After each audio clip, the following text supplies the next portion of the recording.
Hello, everybody. Welcome back to Reaper Pro-Tips with me, your host, Anne, and disembodied hands an entire universe of Quindy and a tiny petri dish of Justin and John. I was prepared this morning. Wait, I can turn the petri dish into finger hearts. I feel like in the microcosm, you are Lord and Queen Quindy of the universe. Hey, I'm a writer. I'm supposed to be able to come up with this stuff, right? Hello. Rainy and windy there, huh? Oh, it's going to be blazer here. Next few days, 85 today, 92 or 94 tomorrow. I forget. Pretty darn warm. Warm and dry. So I have to shut up the house after this morning.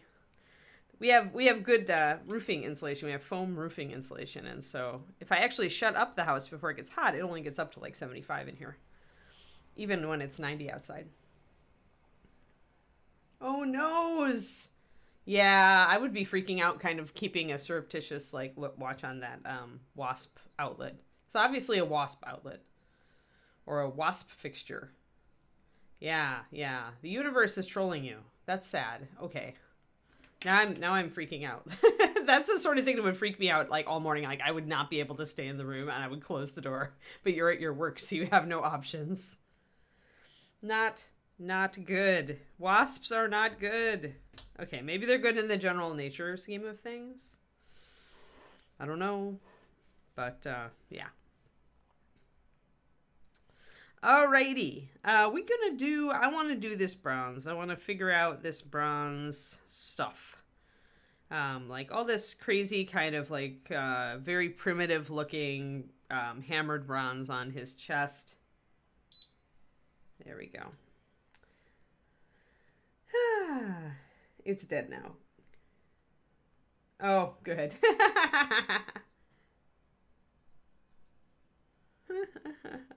Alrighty. But yeah, that's good that they rescued you.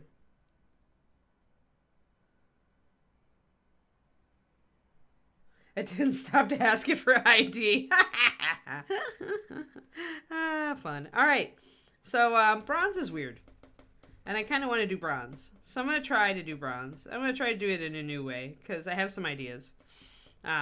But what I really feel like I need to do is actually shade it down quite a bit here, since this is my starting tone with gold, and it is a good starting tone for bronze. Rich leather and uniform brown, 91, 27, are both really good starting points for a bronze.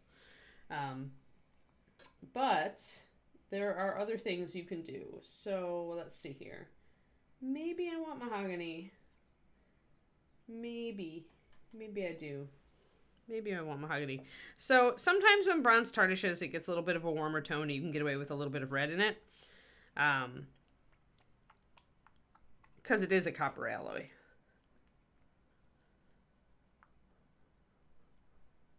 Rage bug. And the other thing about bronze is when it really, really starts to turn black, you can get blue. It can look blue to your eyes. And it's actually not blue. What it's getting is reflection from the sky color. But when you're doing a big bronze statue, if you shade it with blue, like the blue liner, that can sometimes look cool. All right. Oh, okay. Yeah. So I'm sorry, Quindy. I'm sorry you were aggroed by a wasp. Singular wasp, thank you. We do not need more this morning. All right, I think I'm going to use blue liner to kind of do the lining around this it's a very primitive pattern. It's very chunky and very irregular. So I'm going to get some blue liner out. I'm only going to use it for lining. And I'm going to get mahogany brown out. And I'm going to shade a little bit with it to see what I can do with it. The other color I'm going to want is, torchlight could work. But it's a little yellow. Where is my... Got all these colors over here, and I'm like, where's the color I'm looking for? Yeah, torchlight could work. Usually I would go with NMM Gold highlight, and I may bleach this out a little bit because it's a little yellower than I'm used to. But well, let's try Torchlight. We've never used Torchlight. So let's see here. And I do want some russet brown, I've decided, because I'm not going to shade the bronze. Bronze does absolutely go brown. And so russet brown is going to be my primary shader. They're just going to be touches of the mahogany because I like a little bit of red. And a little bit of red in the bronze is also going to play nicely with the green because they're complementary colors.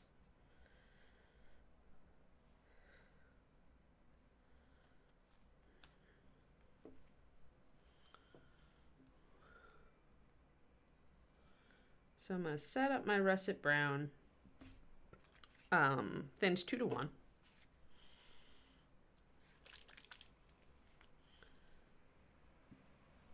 And my mahogany, I'm going to do the same thing. And then I want my blue liner.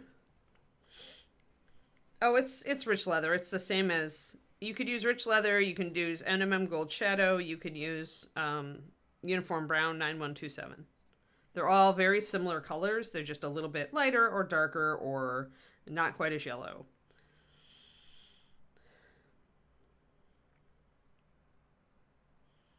And you would have had to, I mean, you missed the base coat like weeks ago, Moonglooms, because it's been, I didn't base coat this today. It's been this way for a while. So yeah, so it wasn't that you were late today and missed it. It was that you were not present like weeks ago. Yeah, you need a wasp-eating kitty, obviously, Kariniko. A shop cat. You need a shop cat. So I'm only going to thin my blue liner about 4 to 1, sorry. 4 drops of paint and 1 drop of water because I want it to be actual liner and a little bit stronger. Although now that I'm looking at it, maybe I do want to make that thin just a little bit more. But yeah, essentially in Moonglooms, whenever it comes to bronze or gold, if your answer is rich leather, you're right on some level. It's either rich leather or a color that is so much like rich leather that you could use rich leather. Let's just say that.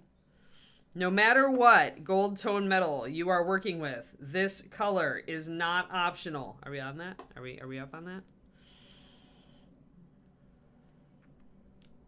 Technically, that's a lie, as I just gave you 2 alternative colors you could use. But it was more dramatic that way, so I wanted to say it that way.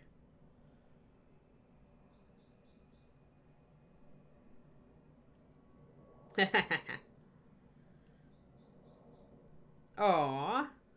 Yes, if you were very upset, the service puppy would. Service pupper would definitely be. Oh, your wallet can't cry. It's only like, you know, $4 less. I don't know. What's the price of our paint these days? I don't even know. $3.79? Some weird price point like that.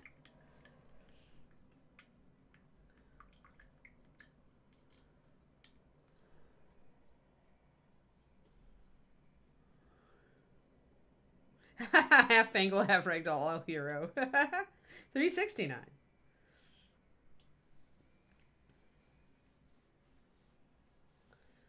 Oh, that's cute, Twisted Oma. You're never too small to be a diva, darn it. Never. Or too large. All right, so let's do, we've got our shadow colors mixed up. So for bronze, I do tend to do this. Now, this is apart from any verdigris color you use.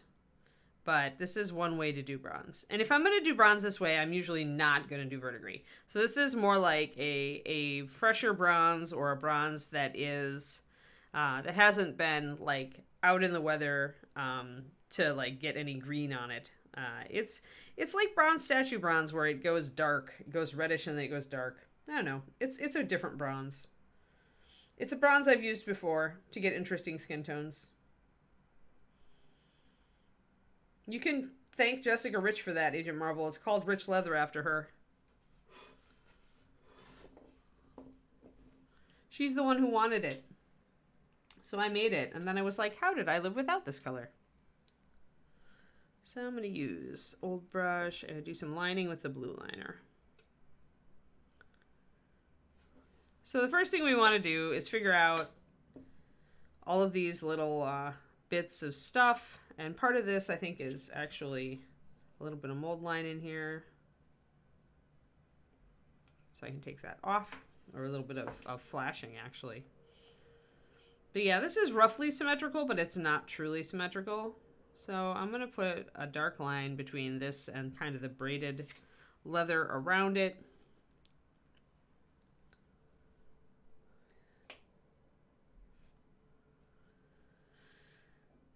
Because before I start highlighting and shading all of these bronze bits, I want to define them a little bit. Now I did thin this blue liner quite a bit, so it is at a 2:1. I decided after all that I didn't want to make it too harsh. I just want to give a little bit of extra shadow to these areas.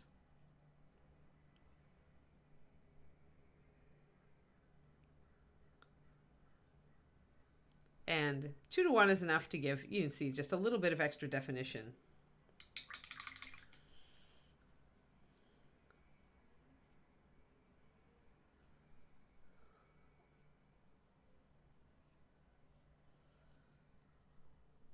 So we have a Heidi and a diva, but both are divas. Got it.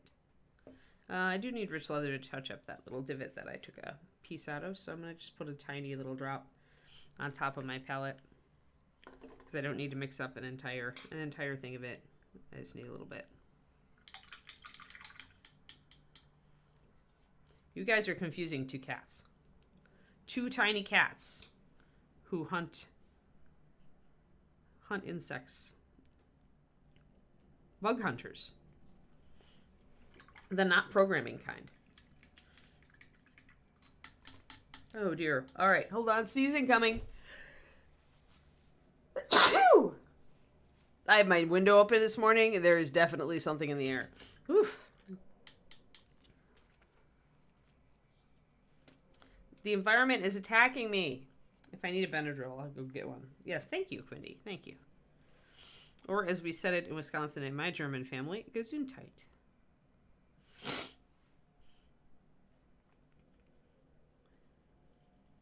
Alright, so I'm using a very fine brush for this. For lining, you always want to get out your good brush. And some of this detail is kind of mucky. I'm sure because it is meant to be like more primitive, and so that's fine. Just do the best you can with it. Since it's not meant to really be a thing, like anything in particular, it's just a design.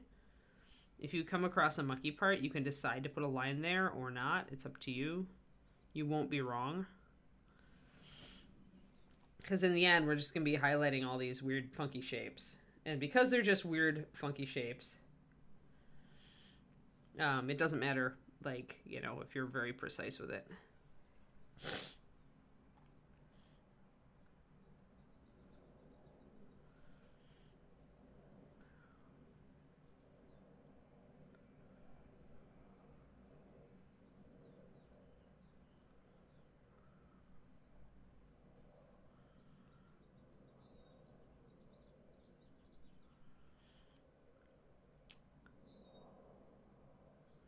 I am eagerly anticipating more puppy news, but it'll be a little while. Like, I love this month. This month is awesome. June is awesome. It's my favorite month usually. And the weather here is gorgeous during this month, so I think I'm justified.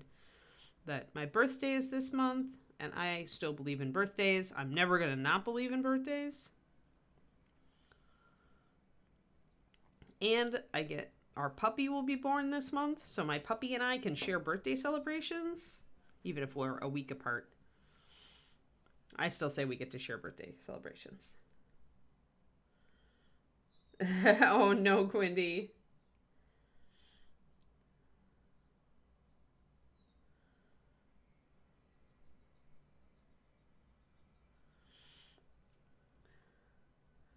Well, at least if your bed is really low to the ground, maybe a monster can't fit under it. Right? Alrighty, so I'm just trying to get some of these little shapes. And again, when they're kind of indistinct, let me get this a little sharper. When they're kind of indistinct, just do your best. This is obviously lopsided. It's not even. The shapes are kind of mirroring, but not really truly. It's more like a maze. So just do your best. Plus there was a mold line down the middle, so I'm just kind of painting that in. Because with this sort of really jumbled design, it doesn't matter.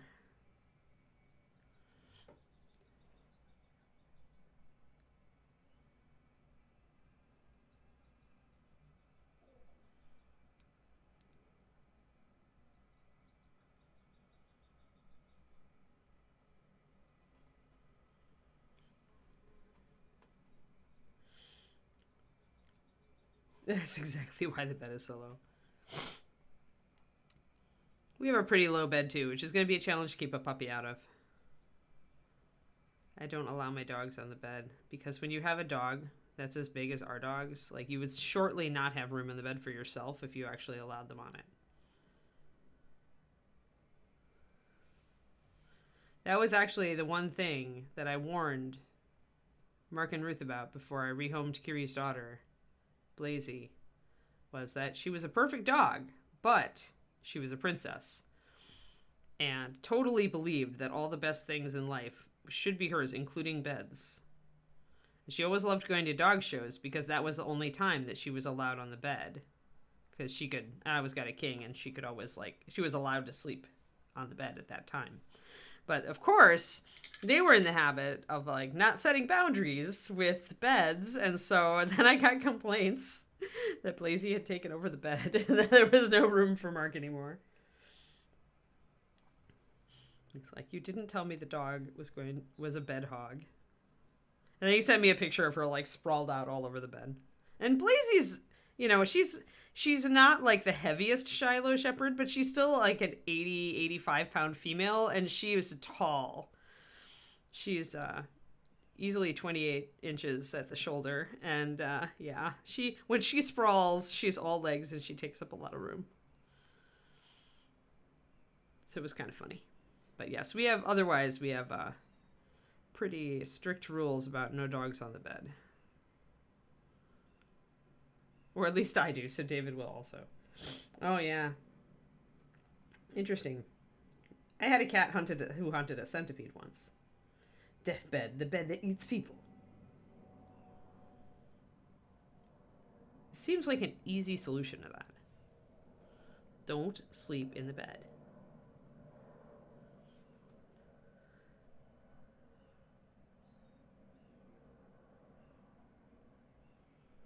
Alrighty, so we are just going to keep on just kind of defining. See how much better that looks already, just with lining. And so we need to define the rest of this, and then we need to actually go up here, because up here there's a lot of inlay that's also going to be bronze, and here this spiral on the arm. And the reason I want to do this now is that before I go in and highlight all this green, I really want to see what area is left. With lining, you're going to be taking up a little bit of this green when you're lining around these bronze shapes. And so you might not have as much green to highlight as you think. So it's better just to save yourself from doing work that you're then going to cover up. I feel like it's better to define the bronze and then to go back and highlight the rest of the green. Because I thought about doing green today, and then I was like, I really want to get this kind of defined and filled in. Plus, you all know when we get to a certain point on the model, I like to get everything filled in so I have an idea of how light or dark various areas look.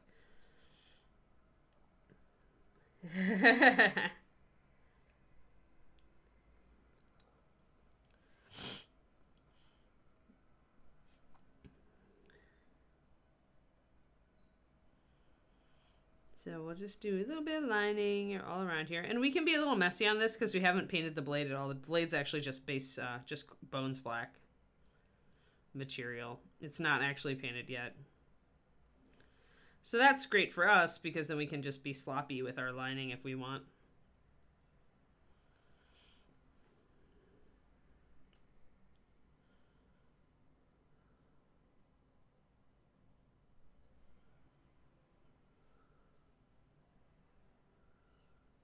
That's probably smarter for the kiddo to not pursue the wasps.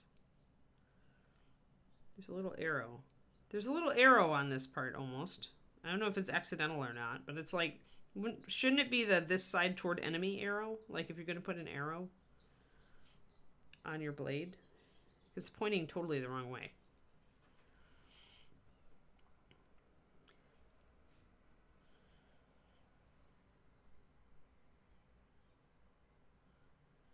Kodiak, are you on my Patreon? Because I do have a video on this very thing called Improving Your Brush Control Faster, and it's about lining, and you can find it if you search brush control. If you are not on my Patreon, the short answer is dragons with like scales can be a good thing to do, but otherwise just any model that has a fair amount of detail, but not a ton. You don't want to do something like this. You do not want to do something like this. Too many fiddly bits. Do something simpler. Start with something simpler. Any model can be good lining practice because you should be lining all your models unless you're working on just heavier shading. You have two options with 28 mil. You can alternate lights and darks and essentially shade heavily and not use lining. Or you can use lining.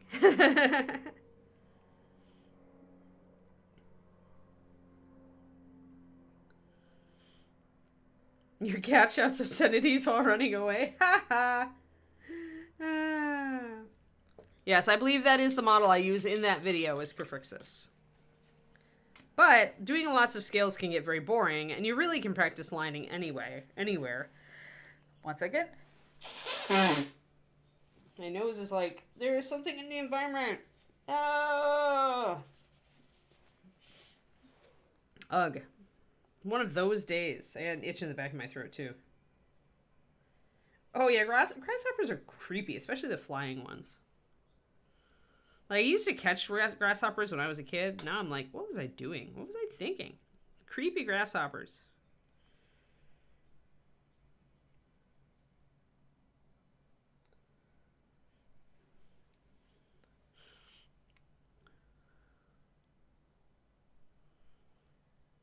You can practice lining on anything. Like, just usually start with either simpler models or start with big models with chunky details. It's when you are practicing lining on very small things that it can get very frustrating with you, because since you're trying to build brush control, you don't have the brush control for the fine detail yet, usually. And so then it'll just be hard and you'll fail, and then you'll get discouraged. So it might be hard on a bigger model too, but at least you're more likely not to have as quite as profound a fail.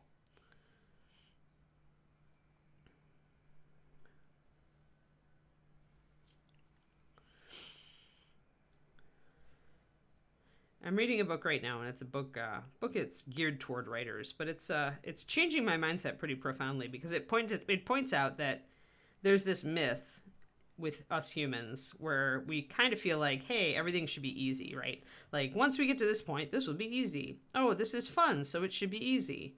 You know, that kind of thing. And like our kind of subconscious fixation that like everything should be easy sets us up for some serious like mental frustration. Like, we don't understand that we're always going to have some resistance, even with things that we love. Like, we're always confused, and I do the same thing. That when I sit down, I suddenly don't feel like doing something, right? I sit down, I don't feel like painting. I sit down, I don't feel like working on X. I sit down, I don't feel like working on my writing, whatever. And this is a universal thing for all humans, and it's the way it is. Like, you'll never get away from feeling that resistance. So don't think there's something wrong with you if you don't feel like painting. Like, seriously, everybody hits this. And then it's just your choice of whether you decide to paint or whether you decide to do something else that day. But it's not always going to be 100% universal fun, and sometimes you just won't, it just won't be there. And that's normal. Like, it's not you, and it's not the thing. It doesn't mean that you don't love mini painting if you feel like resistance when you sit down to paint a mini. It's just our brains. Our weird, weird brains.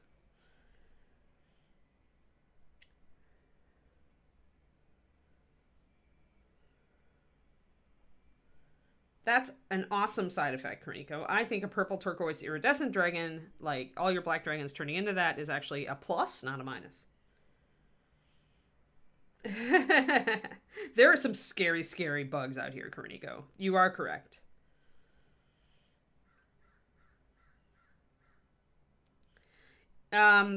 Nightmare Black is going to be too blue, Grey Wolf. I wouldn't recommend it. The minute you, Black Indigo is more black. Let's just put it that way. Nightmare Black is dicey because it might end up looking like a blue dragon, a really dark blue dragon. Nightmare Black is much heavier loaded with color, with blue. And Black Indigo is a much better sub for black, in my opinion.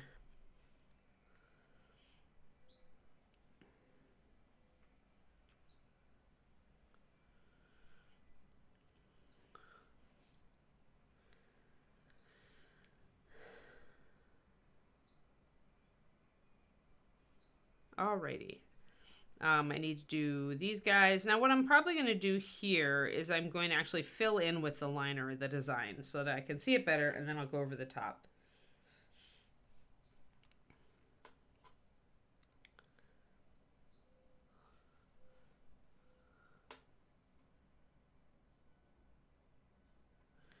But yeah, if you want a really blue-black, then Nightmare Black is a good choice. But do be aware that the minute you add any white to it or any lighter color at all, it's going to go very, very vibrantly blue.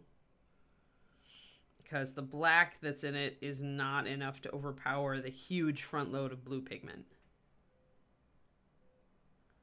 If you want a blue-black that's much more close to black, then you should use what I'm using right this instant, which is blue liner.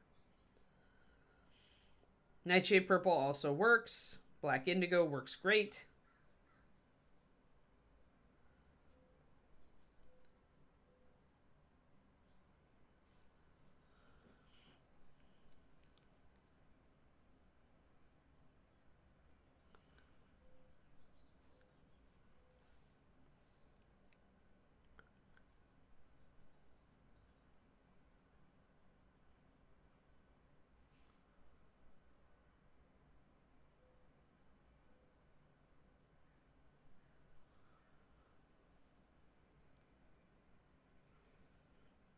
But yeah, so with the resistance thing, it's really funny because now that I've had like this book tell me, no, this is normal. Everybody gets this. This is never going to go away. It's never just going to be effortless and fun every day to sit down and paint or write or whatever, even though you really enjoy doing it. It's really freed me up. I'm expecting it now. I'm expecting to feel the resistance, so it doesn't surprise me. It doesn't make me like doubt myself or doubt whether I'm doing the right thing or whether I should work on something else. It's actually pretty cool.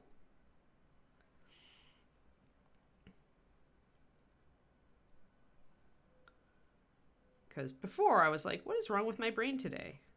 But really nothing is wrong with my brain. It's just, unless being human is like something wrong with our brain, which I suppose you could argue, right?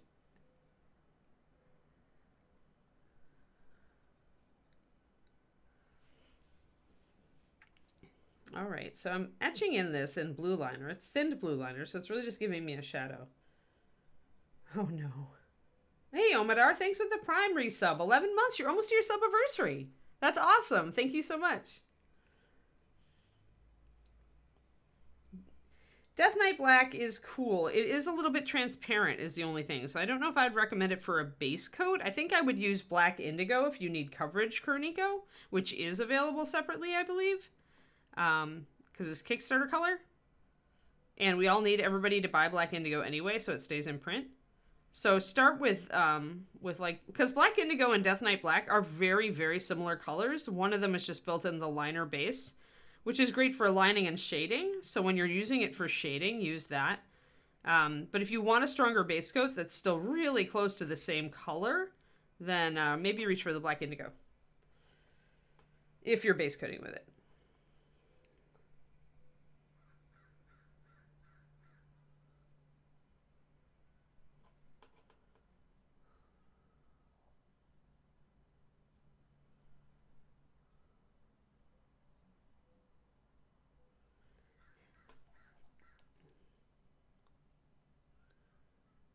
I am pretty happy to be in a state again where, like, I can actually walk on the lawn without paranoia and bare feet.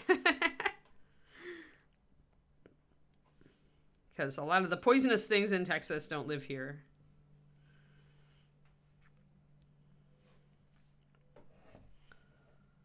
All right, so I've got kind of a loop-de-loop here. So this is really kind of indistinct. And again, I'm just going to try to block it in a bit.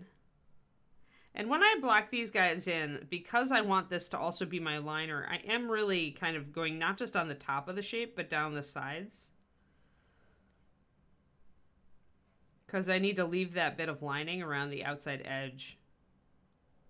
And that's going to mean going over and filling in a lot of the green in between, like especially on these little shapes where it gets really tight.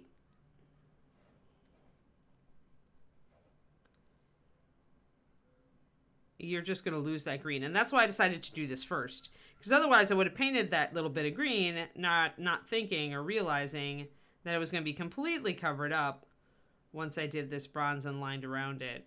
So instead, here I get to avoid wasting work by just filling in areas.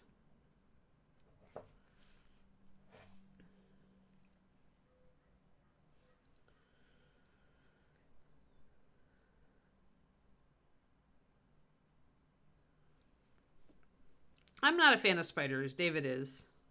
But David has learned that he can simply relocate the spider so that I don't have to look at it. And as long as it's not immediately in my my visual zone, I'm okay.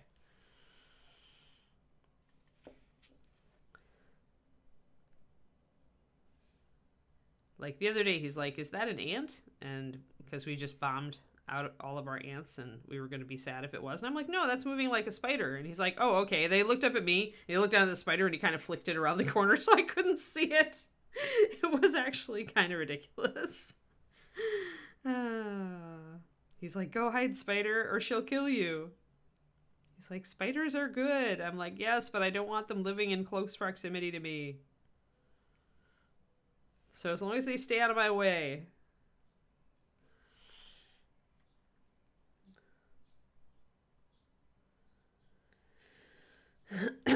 I do miss house geckos. We had those in Texas. The little lizards. Tiny lizards. Very adorbs. Man, I did not even paint the back of this arm guard. That's pretty sad, Anne. Pretty darn sad. Let's see. And it's got leather and fur. So it probably needs to be leather of some sort. So I probably should grab my ruddy leather, if I can find it. There it is.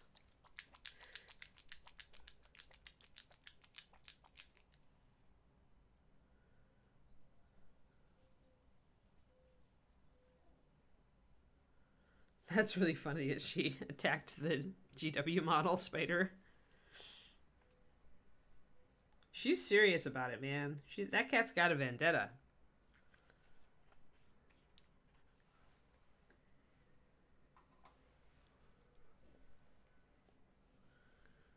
She's like, "I have a job and a purpose in this life, and I am going at it. Nothing with 8 legs shall live."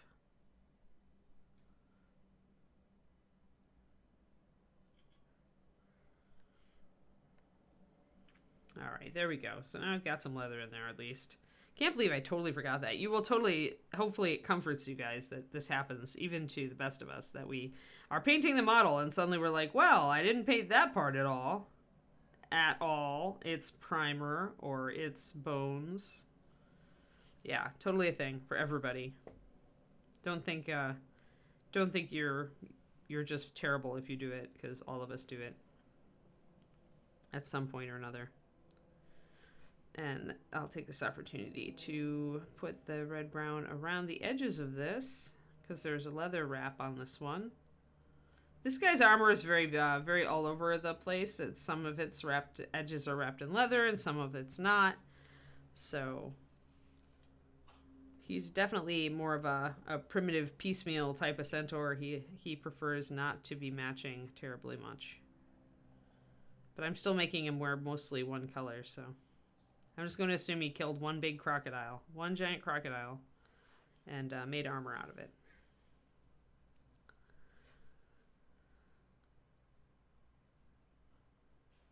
There.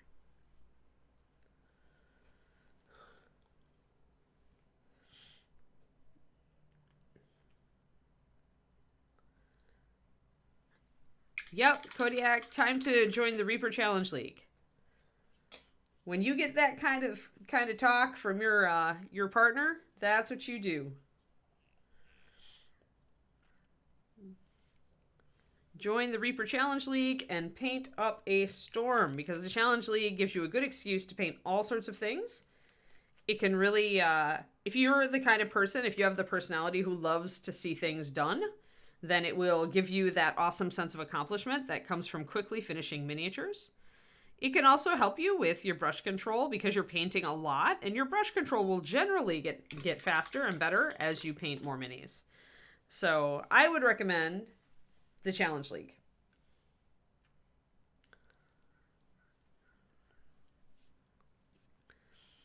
And then you can like share your progress with her or him.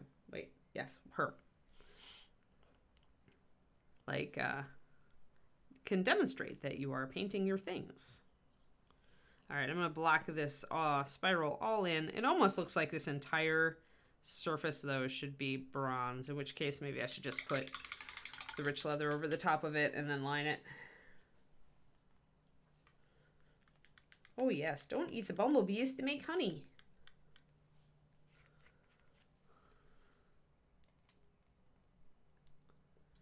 That's the ultimatum I set for myself, was that I needed to paint more before I got more. So working on that.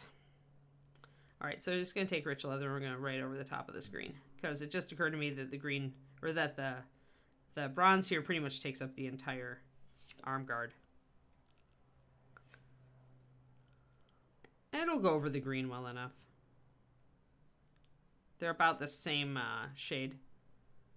It'll kind of give it a green undertone, which is fine for bronze.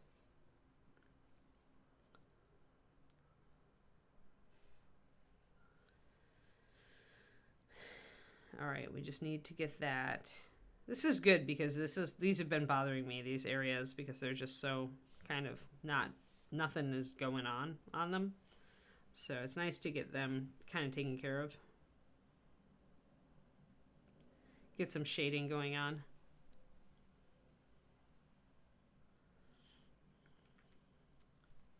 While I wait for that arm guard to dry, I'm going to line around this funky canoodly. It looks like noodles. It looks like Cthulhu tentacles. It's very noodly. Noodly bronze work.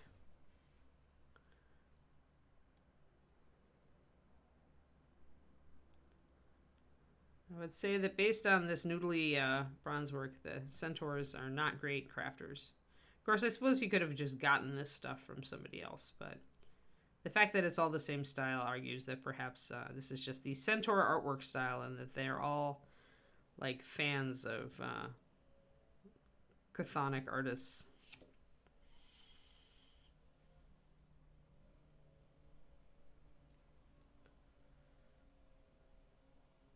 Oh, nice. It's always nice when you order something and it says it's going to be 2 weeks and suddenly, or months, and then suddenly you see that they're in the mail. Like, that's always appreciated.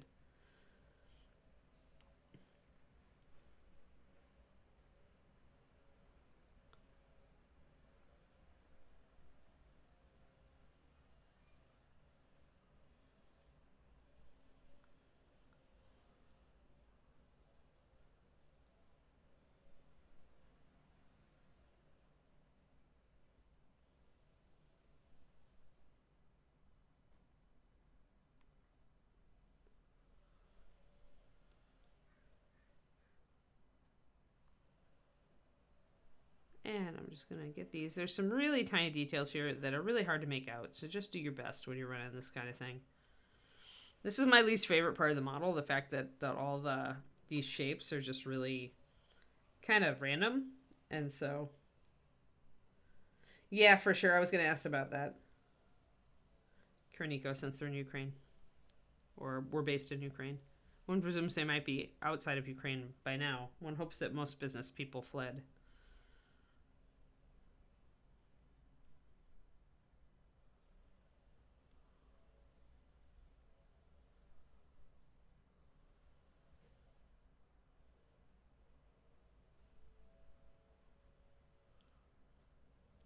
All right.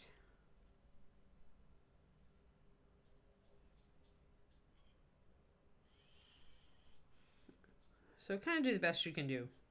with the weird.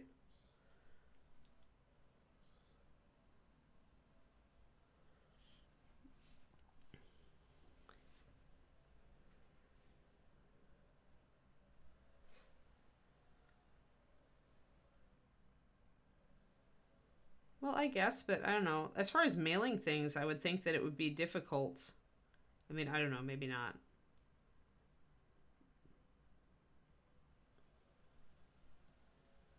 Difficult to get things out was what I was thinking, but maybe I'm wrong. I don't know anything about such things. All right, so kind of this is harder to get because it's on the opposite side of the model, and you've got all this stuff like legs and things in the way. So what we can do is we can just shade the underside here because it is in dark shadow already. And we can just bring in our blue liner and mix it with a little bit of brown. Kind of thin it a little bit so it's more like a wash, and I'm just going to paint it over that area underneath there. See it? Just because I don't want to have to tackle that area that is really hard to get at, and most people can't see it anyway, the underside of the axe. Not from any good angles. So I'm going to just deal with that, darken it down. I'll probably go in from underneath where I can kind of get at it and just put a couple of under reflective highlights on it later, but I'm not going to sweat about hitting all those details when they're so hard to hit. I also just noticed that the underside of this axe didn't get painted at all. There I am again. So I'm going to come in and do that and also shade that with my blue liner, same way I did the rest of it. If it's hard enough to get at that I didn't even base coat it, then I'm just going to block in a shadow and be done.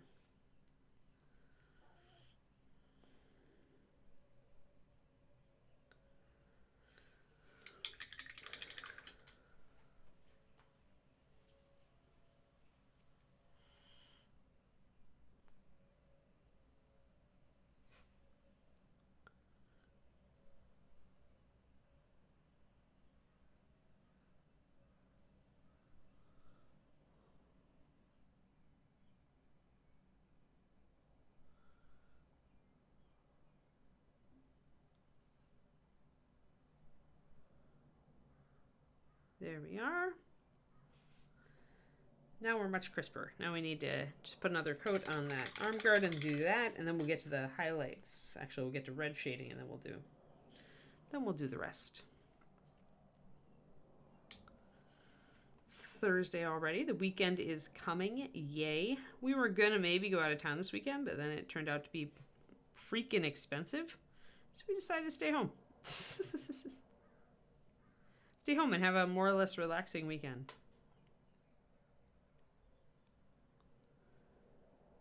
Although, I may need to cancel my personal stream this Saturday. I thought I was going to be fine, but then I realized we have some errands we badly need to run. And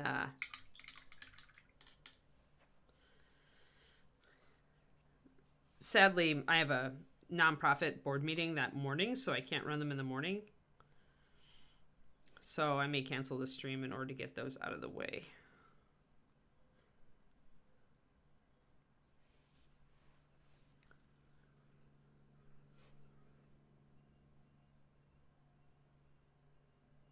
There. All right. A little bit of a red-brown rim on that. Yeah, it's just awkward to find more time to stream. Sometimes. With everything else. Because I still need to do real life, right? Along with all the other things I do. I am thinking I'm going to, like, drop off of the board of directors of my nonprofit next election cycle. So I'm getting to the point where most of the projects that I joined the board to participate in are done. Just like nonprofit creation type projects. And it is it's just extra work at this point. And a lot of the time I feel like I could be working on my projects without also having to come to board meetings, you know? That's how everybody feels about their work. I wish I could just do my job without all these meetings, right? Right?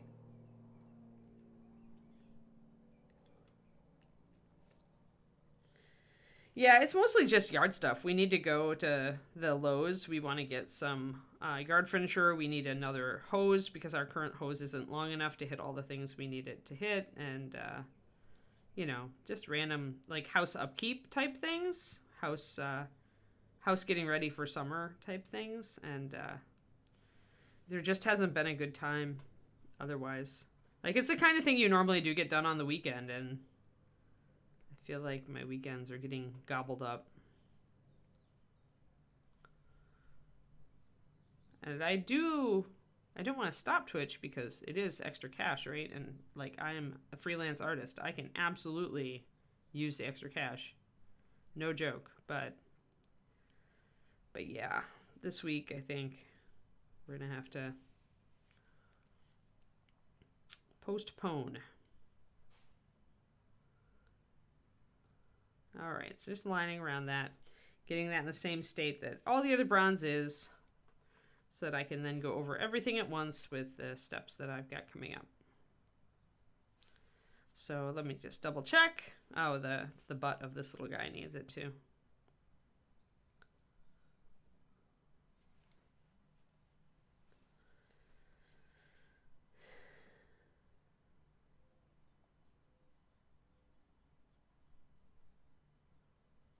Yeah, there isn't enough time. I agree, Nara. And I've got a very small yard, which is good because otherwise I'd be feeling overwhelmed, so overwhelmed right now. But my small yard is so manageable that I actually feel like, actually doing upkeep on it and keeping it nice because I feel like it's doable. So yeah, it's... Plus we have neighbors' trees. The neighbors' trees are dumping stuff on our lawn, so I feel like I definitely need a rake. They've got a gladiola tree, and the leaves are just drying up and dropping down, as well as the blossoms when they're done. I think it's a gladiola. I think that's the tree I'm thinking of. The ones with the huge white flowers and the kind of waxy, like, leaves, big, shiny leaves. Maybe I'm thinking of the wrong thing.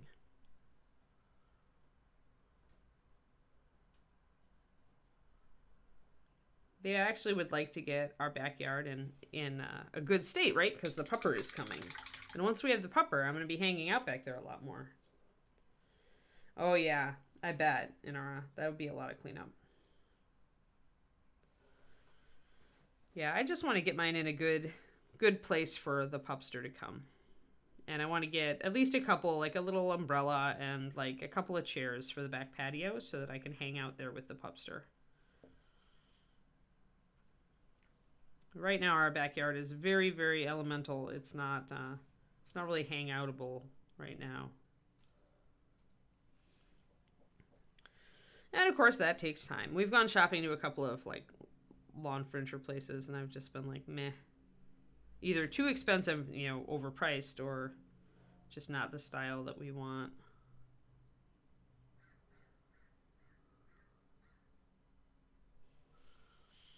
So...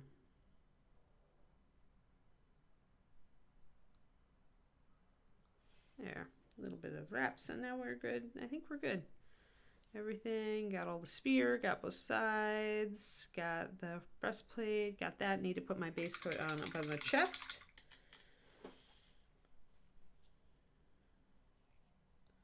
Yeah, see, yeah, we had a big yard in Texas, and it got... if anything was not great with it, it just felt overwhelming because there was just so much of it, and there was so much of it I just had no urge to do anything with it. Like, it just made me feel tired to look at it. That sounds weird, but it's true. Whereas here we've got this little tiny lawn. It's like, I want to say it's like maybe 15 feet wide and like 30 or 40 feet long. And then it's got a nice patio at one end that's extra room with paved stones. That would be a good place for furniture. And it's just big enough where I feel like we have enough room for a dog. But it's like just small enough that I feel like I can handle it. So yeah. Plus, we do have hedges, but we have a landscaper come in and just trim those and kind of keep them on the up and up.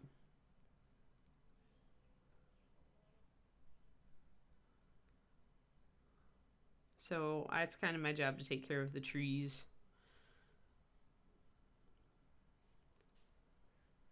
And the back lawn.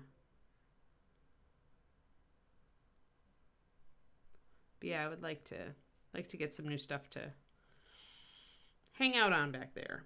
Just bring a book out and hang out with the pupper. That sounds like a great time.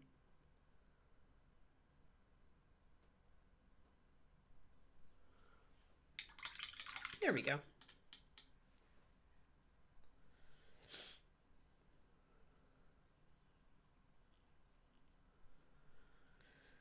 Yeah, I figured you'd have mentioned if something terrible had happened in our other than the yard cleanup.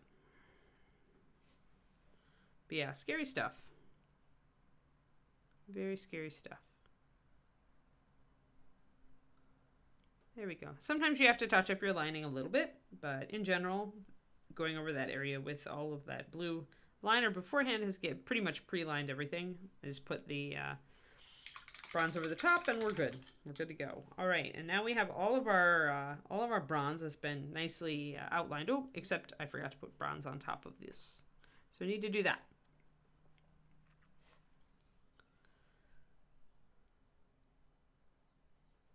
Going pretty full strength when I'm going over the top of these little things because to get the color to go on and only a coat with a touch up. So I am going pretty heavy, heavier than I normally would. I need a little more paint. Then we'll do some red shading.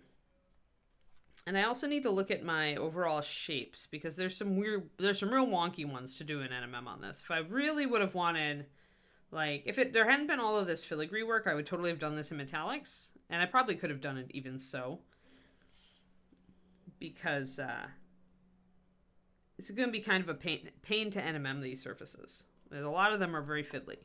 So I may end up doing kind of a very broken down kind of elemental basic.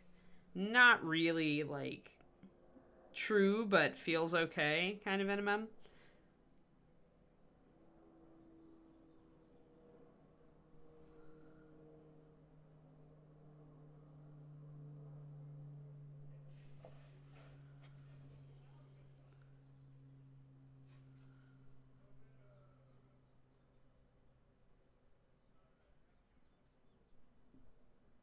There we go.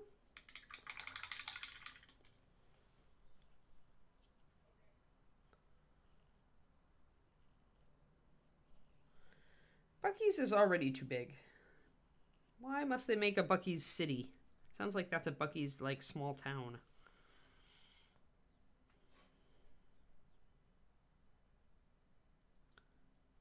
And you know, I never went to the one in Denton. Like, it was off the highway, actually, pretty close to our exit and such, but I just never went. I think I've been to one once going south to a dog show. I stopped at one for gas. Just enough to experience it.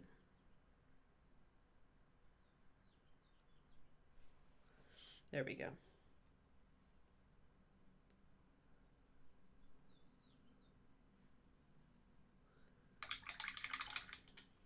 Alrighty, so let's get some red on this. I have to stop and think about where I want that red.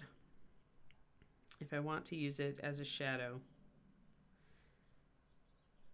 I feel like this is just going to be a pain in the butt. All right, so when you've got a huge filigreed area like this, you kind of want to generalize how you're highlighting or shading it. So like on his waist there, it's mostly a round area. It's kind of rounded. It kind of like protrudes like a stomach, right? So it's kind of curved. You can see it's curved and rounded from the side. And that means my highlight's going to be more round. And my shadows are going to be more crescent shaped. So I'm going to just kind of go in with a little bit of red. Really thinned down mahogany brown. Just want to get a little bit of that color in there. And I'll probably just do dabs of it up top, here and there, and dabs of it out here.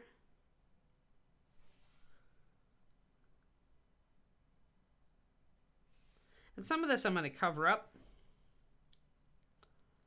But I want to actually just get a little bit of it in there. And this is just like putting a little bit of color in the NMM. You can see how interesting it looks already. So I'm going to go over a lot of this with highlights and shadows, but having a little bit of it there will make my NMM a little more complex.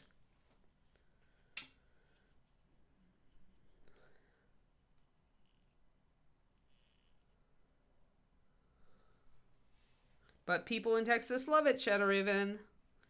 Like, people are passionate about their Buc-ee's. I know that much. Even though I was never into it, people are pretty passionate about their Buc-ee's.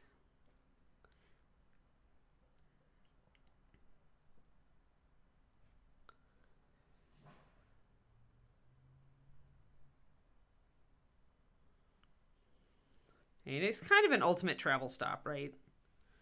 So...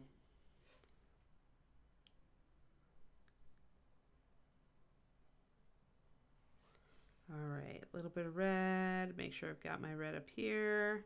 I need to put my red up here on the helmet.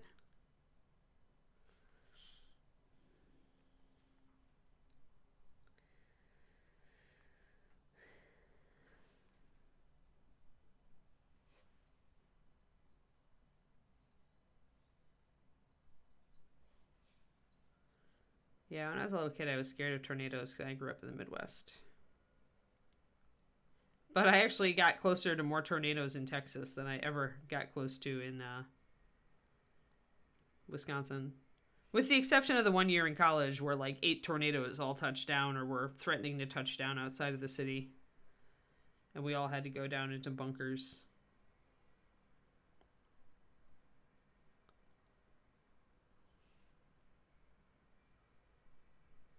But that was like the biggest tornado-y thing. So you can kind of see the little bit of red I put here. And still not a lot. It's not like I'm putting immense amounts of red.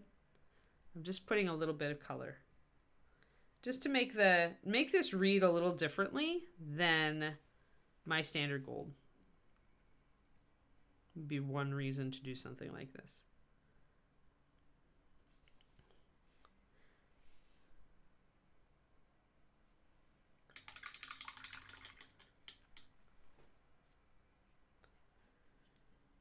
Right, exactly. That's why I was saying they're an ultimate travel stop, right? It's just like any other of the big travel stops. It's just the Buc-ee's is Texas sized.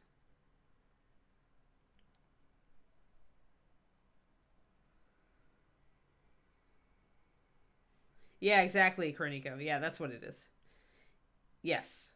Yeah, there's like food and there's a bunch of like touristy kind of souvenir stuff, and there's, you know, there's the gas and facilities and stuff like that. Yeah, that's exactly what it is. Except it's kind of Texas sized and kind of legendary. You know, junk food.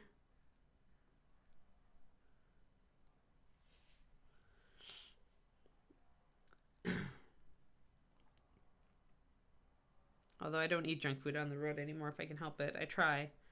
I try to stick to Anne-friendly food.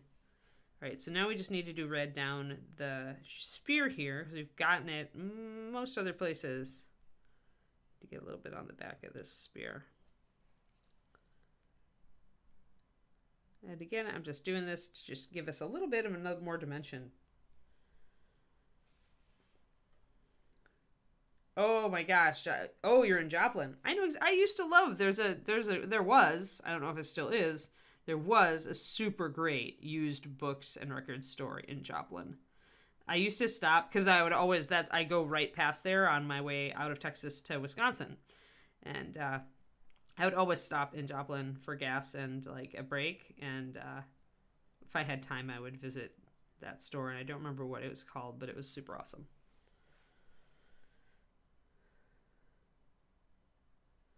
There is all sorts of things, yeah.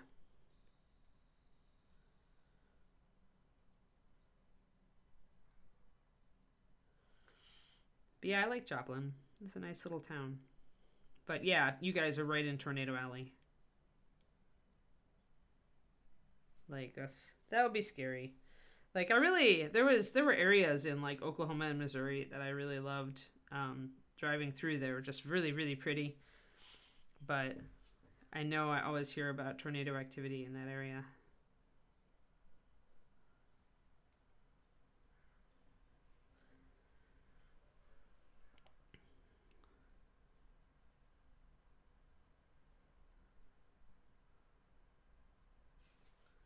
All right, so just a little bit of red. You can see it in there.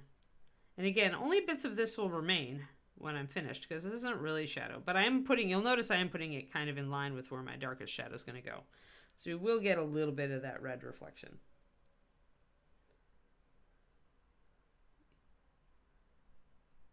Yeah, Inara, that's a good summary. Inara has a good summary of travel stuff. Alrighty, I think I've got enough red on my metal now to make it look a little interesting and different.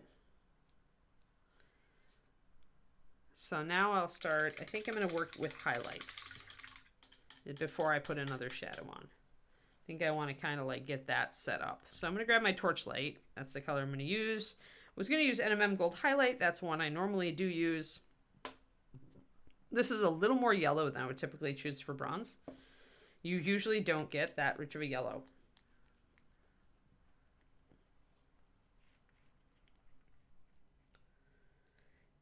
Yeah, I used to stop there. If I had time on my way back to Wisconsin trip, depending on what time of day it was, I would usually stop for lunch and then I would hop over and see if they had some cool, because I like, every once in a while I like to try to pick up paperbacks from like my childhood and science fiction and fantasy authors. I try to look for the original editions with the original cover art I remember from when I was a kid and getting from the library. Like I've kind of been collecting Anne McCaffrey's old covers. So yeah, when I find a good little bookstore like that, a little used bookstore, I try to hop by.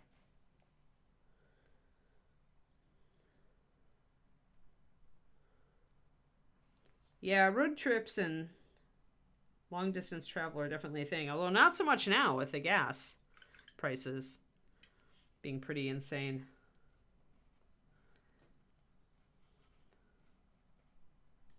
Although all the prices, at this point, all the prices are pretty insane. So I'm going to be mixing a little bit of torchlight with this leather color. And the reason is that for bronze, again, I don't want it terrifically yellow. We would go yellow, that we go that color yellow if we were doing gold. But because we are not, actually the Harper Hall series was the first Anne McCaffrey I read. And so Kodiak, that is the one I've been collecting in some of the older covers. I'm just lacking Dragon Singer at this point. But it's not like I make it like a super like quest where I work on it every day, or I'd probably have found that book by now. It's just a fun thing to do when I find a good used bookstore. So adding the brown to here is going to dull this down. And we'll see if it gets the color that I want. So that's kind of making kind of a muted yellow. So let's just take that and add a little white to it and see what I can get.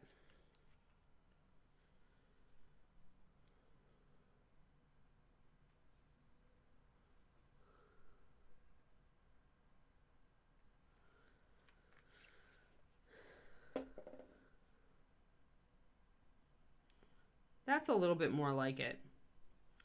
Because bronze is really not terrifically yellow. So look at a bronze statue next time if you are near one that's fairly fresh and not tarnished. Oh my gosh, that's terrible. Yeah, I think ours is at... Wait, I have to do math. How much would it cost me to fill up the element? Because I actually have to get gas this week. I'm almost done. Boom. So calculator. Our current gas price times 12 gallons. Yeah, it costs me about $80 American. It'll cost me about $80 to fill up the tank. It's pretty awful. Pretty awful, folks. All right, so one thing we can do here, and I could have done this before I lined, but I was silly. Is I can just fill in kind of a rough highlight. And I want this highlight to be round. Because remember, this is kind of a rounded surface. So you can see what I'm doing there. And I managed to knock over most of my lining by using kind of the side of my brush. So I can touch it up. It's not a big deal.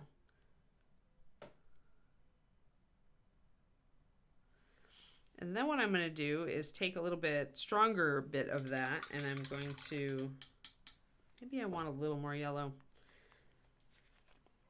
I'm going to build a new puddle, just one drop of my torchlight, and I'm going to use a big brush full, bring a big brush full over of this, just to spice it up a little bit, and I'm going to see. Because remember, putting yellow over this brown is going to dull it down a little bit. So it isn't going to be as bright on the model as it looks here on the palette. But I did add a little bit of our more tarnished color to this. Yeah, exactly. That's kind of why we thought we wouldn't take our trip too, except the hotel prices are also really awful here, so. That's nice and all right. Yeah, I don't drive much, so that's the nice thing about working from home, right? And David bikes to work. So we've been pretty good. The only time I use the car is when I'm going to the grocery store because I always buy enough groceries that I need to be able to carry them home. Alrighty, I think that's good. Now let's bring it up a little.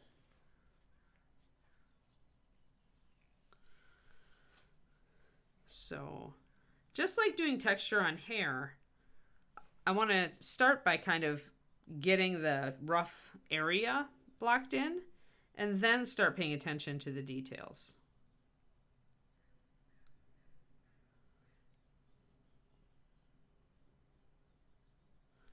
So I'm going to start kind of highlighting toward the center of that and paying more attention to these little areas and details that would catch light. So I do need to reline a little area here.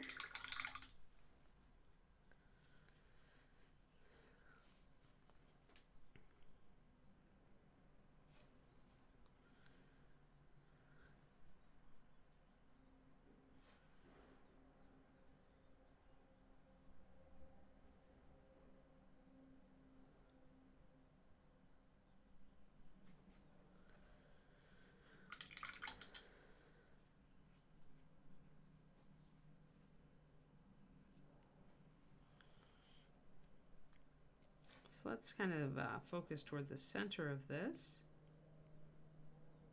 with these highlights.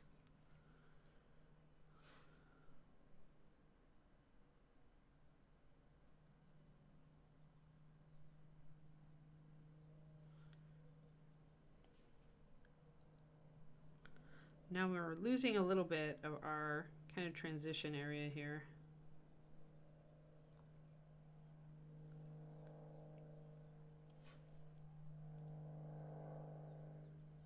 So I can always glaze with my rich leather if I feel like I'm losing, if I've got too much of a heavy demarcation between my shadow and my highlight.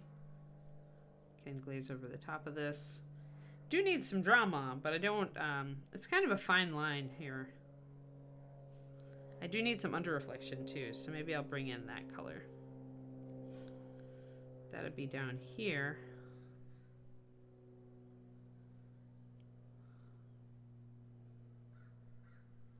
So we'd be getting reflected light from the sides and underside,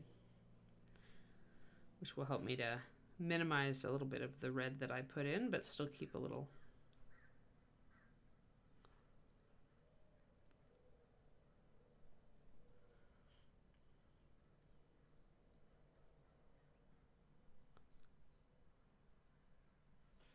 So a little bit of reflected light at the bottom. I do need to bring in a darker shadow here as well.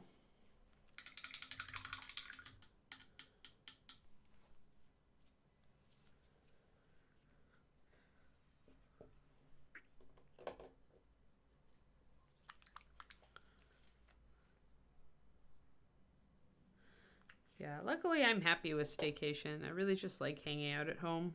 I'm rather a homebody these days. Maybe because I enjoy our little house so much.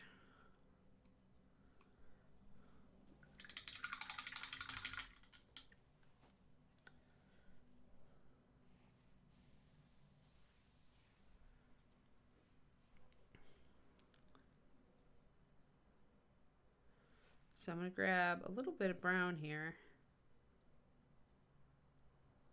and bring in a bit of shadow.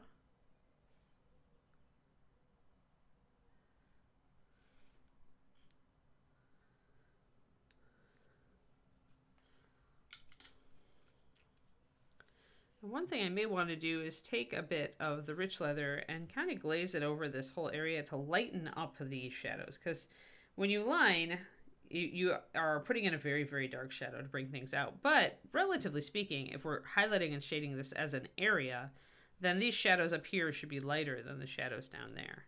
So we can do that with glazing.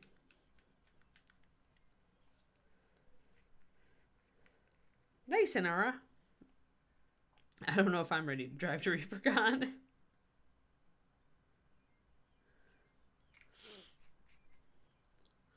Especially if prices are still as high or worse this late summer.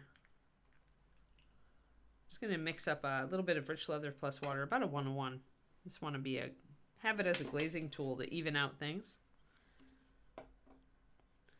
Doing this sort of bronze can be very back and forth, kind of going on my gut as far as how it should look.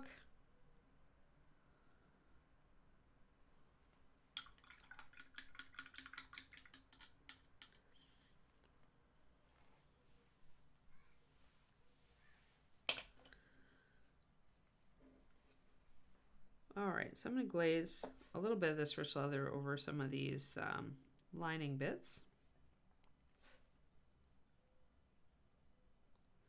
which will lighten them up a bit.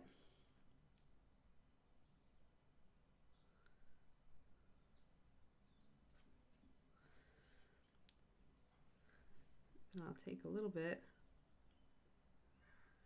of my yellow here. Try to bring in a bit more light here. I think I need my shadow to come up just a little bit, because you should start to get the shadow right where it starts to kind of curve away from the light. I think I've got it close enough.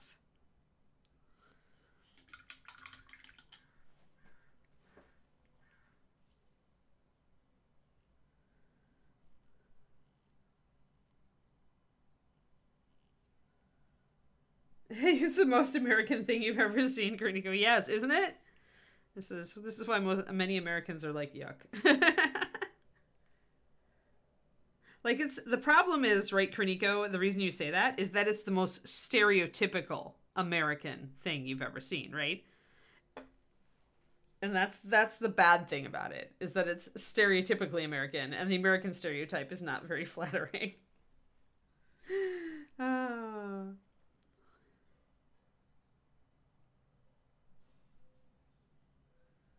Oh, man.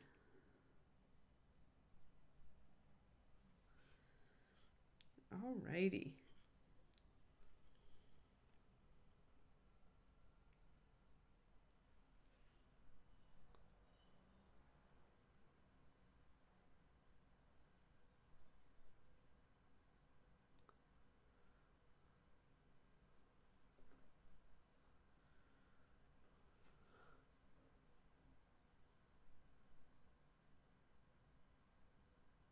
So just bringing up a little bit more of the under and side light.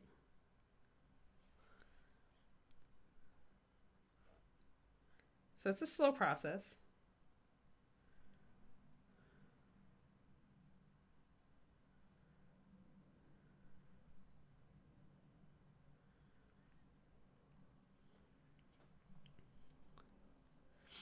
Man.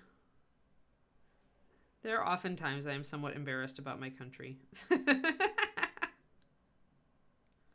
I'm like, we've created a lot of really good things too, right? But those aren't the things that we plaster all over the internet.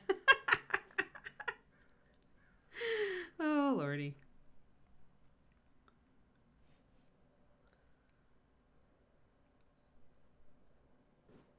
Sometimes I think we revel in our America identity. I should put quote marks around that.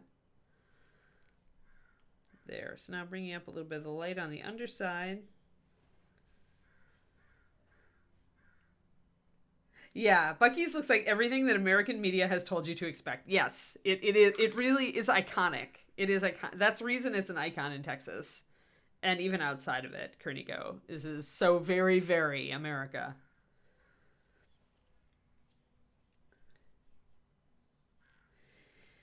Oh, I'm going to be driving around 16 hours or 17 to ReaperCon, I think. It's 16 or 17 or 18 hours to ReaperCon, Kodiak, if I come with the puppy.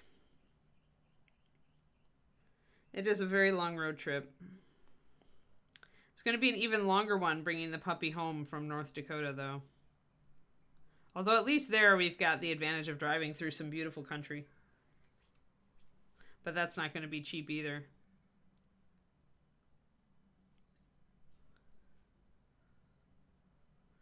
All right, so just generally slowly bringing this up. I want to bring some white in now, though. Yeah. Long road trips. And with my back and my legs, the day is gone where I can do a 12 in a day. So it's 7 or 8 max. So coming back from Fargo with the puppy will be a 3-day trip.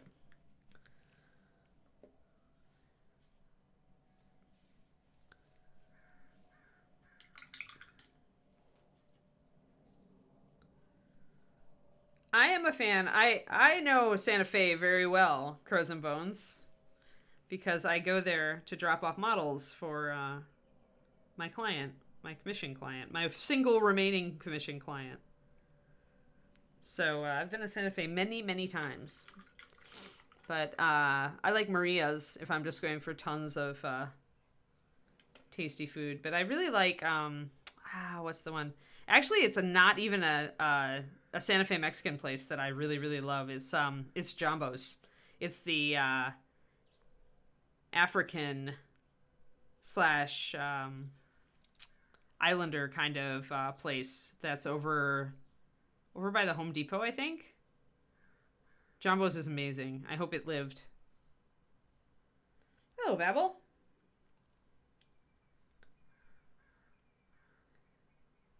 But yeah, Jumbo's is usually where I eat, like... There's also a place downtown that's, like, kind of a nice little romantic restaurant that I adore, but I don't remember their name. I'd have to look them up.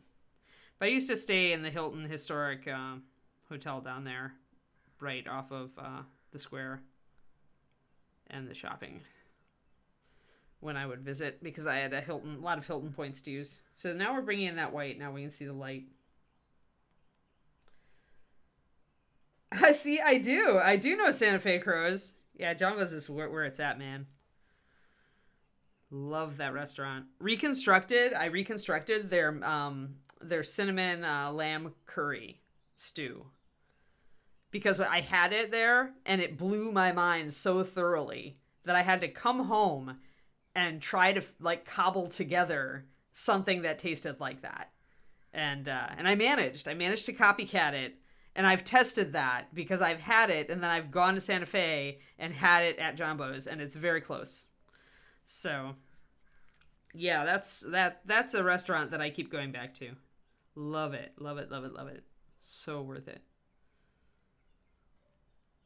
I brought David there when we went to Santa Fe together, right before the pandemic. And it was super tasty.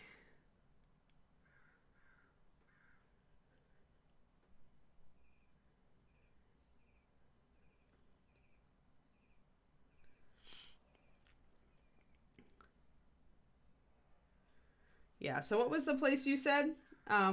Crows? Let me see. I may actually know it and just not remember the name. Castro's on Cerritos. I don't know if I've been to that one. But I can remember that really easily because Castro Street is the major restaurant street here in our town. So I can remember Castro's on Cerritos.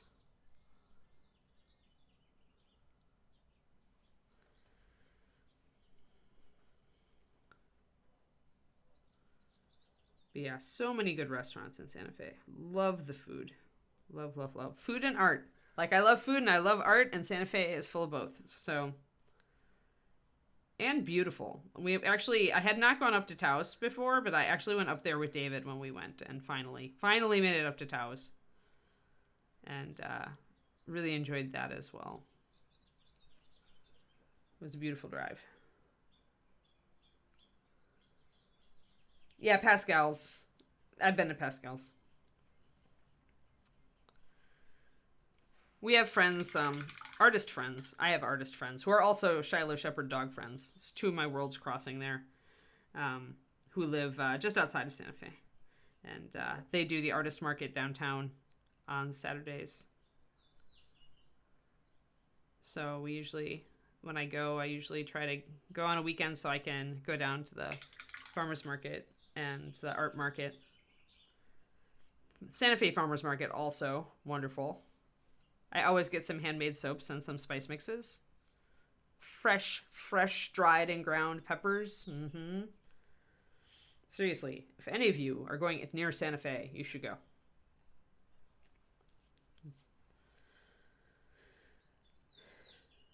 Oh, sorry, Shadow Raven. Yeah, I know, right? So much tasty foods in the world. Have a good lunch. Yeah, now I want to go to Santa Fe. I haven't been since, we went literally right when the pandemic was starting. David and I think we went at the end of February, early March of 2020. It was our last trip together before I moved out to be with him. I needed to drop off some models, so I arranged a trip, and he arranged to fly out and meet me. Oh yeah, Pinion Nuts, Pinion Nut Coffee. Santa Fe Coffee Company, Pinion Nut Coffee. Yeah, you can tell I've gone a lot. And that I have friends there. Yeah, it's Santa Fe. If I had not met David, and if I had decided to move somewhere and just kind of try to be my own artist self, anywhere else, Santa Fe was on my list.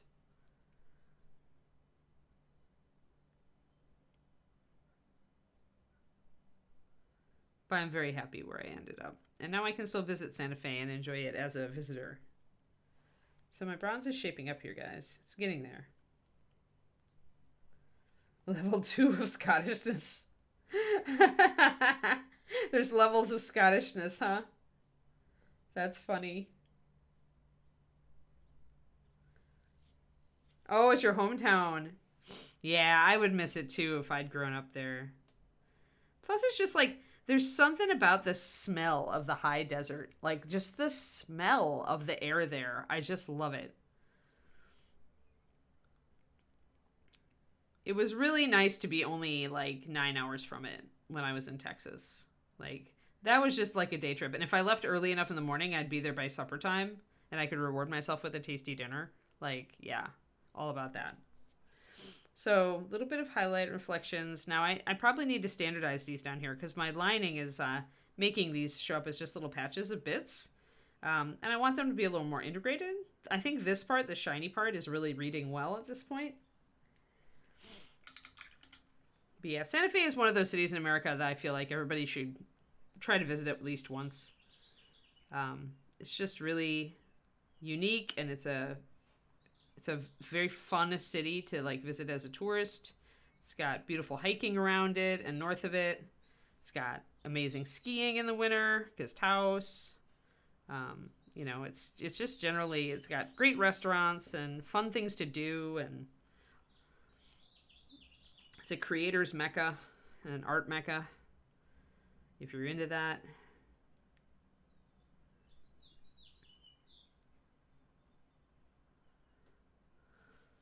It's a neat city. It's just a really cool city. Next time you need to stop in Aura. Next time you drive through Santa Fe, you should make a point of staying in Santa Fe. Definitely worth it.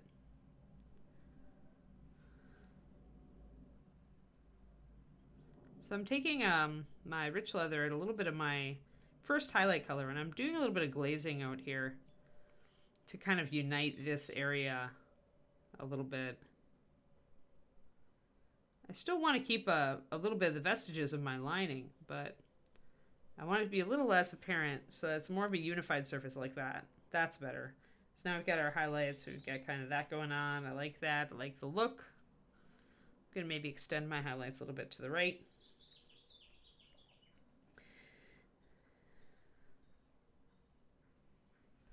I would highly recommend the Santa Fe High Desert.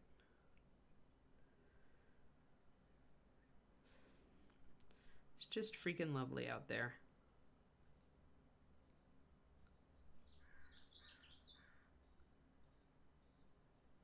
If I hadn't started working for a Gurm, I would never have gone, probably.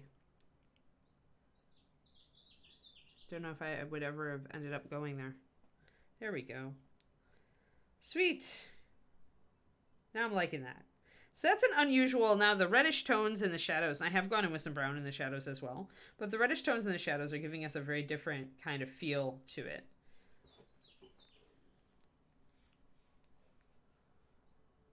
Never have been west of Indianapolis. Yeah, ReaperCon is west of Indianapolis. Yeah, you gotta go out and see the West Kodiak. Especially with a name like Kodiak. Get out to Yellowstone or up to Alaska. See some mountains.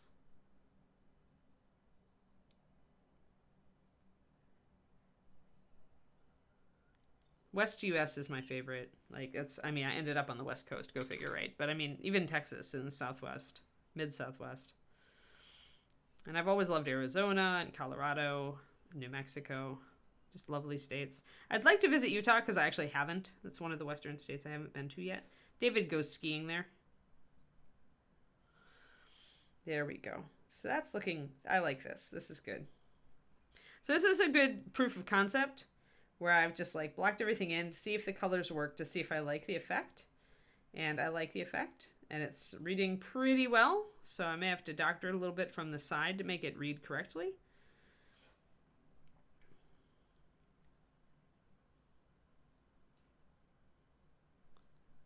When you have an MM from different viewing angles, you need to be careful. You need it to still read correctly from all your different angles. So that works. Needed to pick up a highlight on the top of things out here.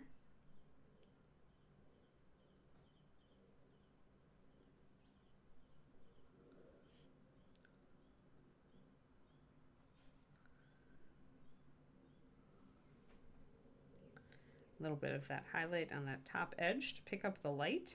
Little spot highlights with pure white. Oh yeah, that makes sense, Kodiak.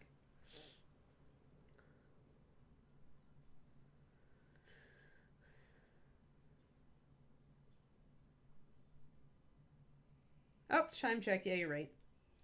Yeah, I started at like 7 or 8 after. I'm cool. I just wanted to get this at a spot where I could assess it and show people and talk a bit about what we did today. A little bit. Right now it's just little tiny adjustments that I'm doing to bring out a little bit of each of these. So having highlighted and shaded everything in mass, I'm now coming back in and hitting some of my little details here to make sure I don't lose those.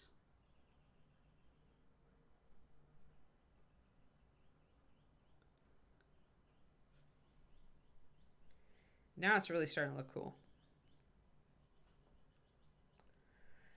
I like New Mexico, Mighty Jabberwock.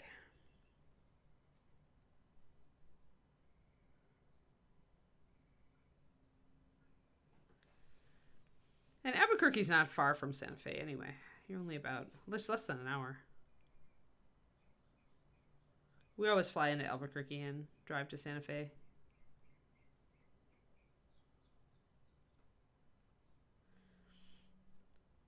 But yeah, I'd recommend going, explore the city, see if it vibes with you.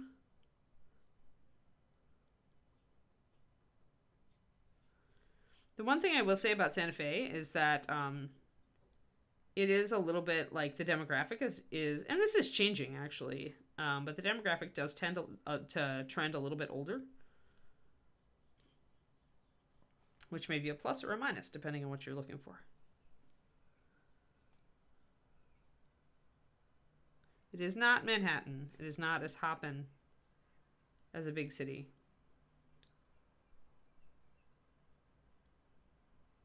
But I find it a very cool, like, creative city. And everything is, all the architecture is in one particular style, which is Santa Fe style.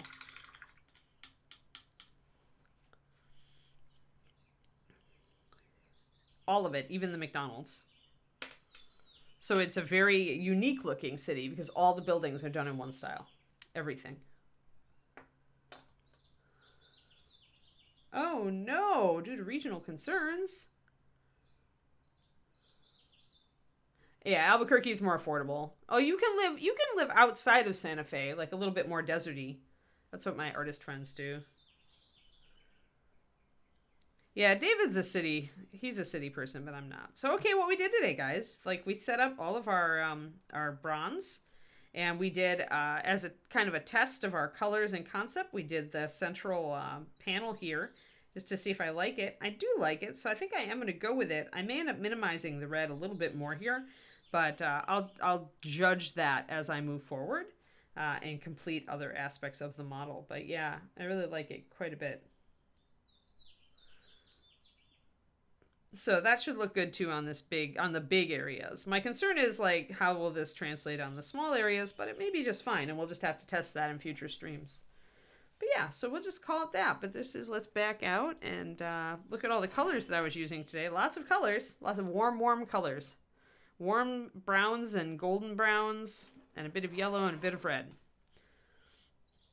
And our Centaur is progressing. He's actually starting to look pretty good. Like there's still a lot left to do on him, but he's really, like, I don't know, he's looking a lot better than I thought he would. He's neat.